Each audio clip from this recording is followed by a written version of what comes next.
This is a short video reviewing Lewis structures. So remember that Lewis structures show the valence electrons only, the S and P.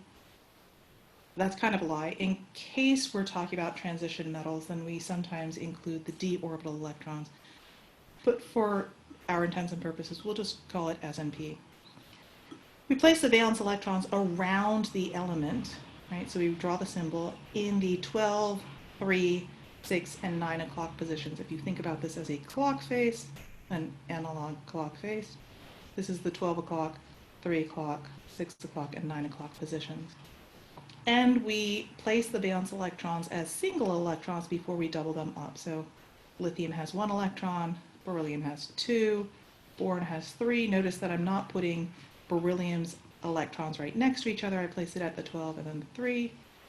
Boron, carbon has 4, and they're all in singletons at the 12, 3, 6, and 9 o'clock positions. And it's only until I get to nitrogen that I start to double up again. Oxygen and fluorine. One thing to note, these are called unpaired electrons. This is for future use. It's a singleton. It's not paired up, hence the word unpaired. And these things that have pairs right here are called lone pairs. They are paired, but they are by themselves. It will become a little bit more apparent when we start talking about bonding.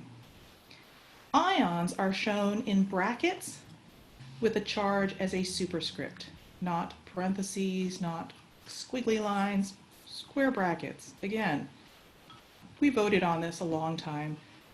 You have no say in this. So for the lithium ion, lithium had a 1 valence electron. It's lost its valence electron, so I write it as lithium in brackets with a +1 charge. The brackets help us realize that it has formed. It has either lost or gained an electron. The charge tells us how many electrons it has gained or lost. And for especially the cations that don't show any more valence electrons, it helps us remember that this is still a Lewis structure.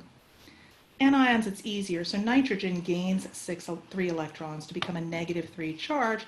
I'm using X's to represent the 3 electrons that it gained from somewhere else.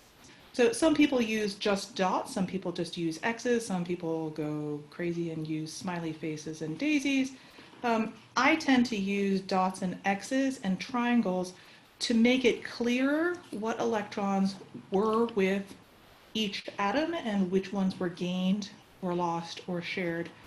This will become more important when we start talking about bonding.